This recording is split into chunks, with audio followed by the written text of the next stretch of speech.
प्रचंड मोदी लहर में भी विधानसभा चुनाव हार गए 9 सांसद। नमस्कार, मैं मुशफिक खान और आप देख रहे हैं न्यूज़ 14 भारत। खबर शुरू करने से पहले आपको यह जानना भी जरूरी है कि बीजेपी ने किस राज्य में कितने सांसदों को चुनाव मैदान में उतारा था।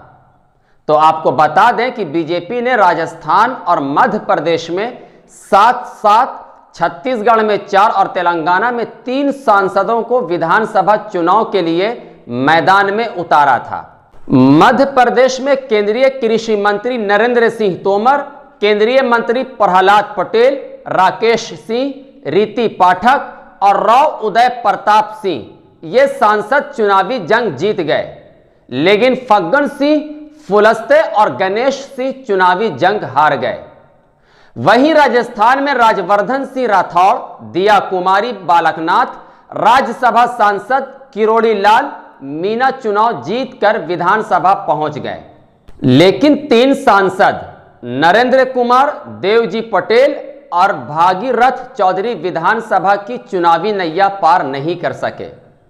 ऐसी ही तस्वीर छत्तीसगढ़ में भी दिखी, जहां बीजेपी ने केंद्रीय राज्य मंत्री रेणुका सिंह, गोमती साय, अरुण साव, विजय बघेल को चुनाव लड़वाया, लेकिन विजय बघेल को छोड़कर बाकी 3 सांसद चुनाव जीत गए।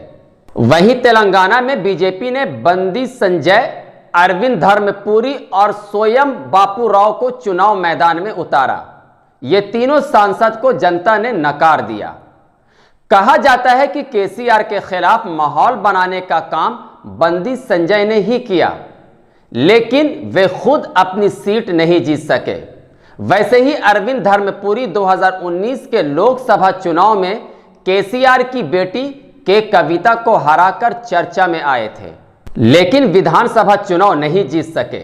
अब सवाल उठता है कि मोदी आंधी में भी ये सांसद क्यों हार गए?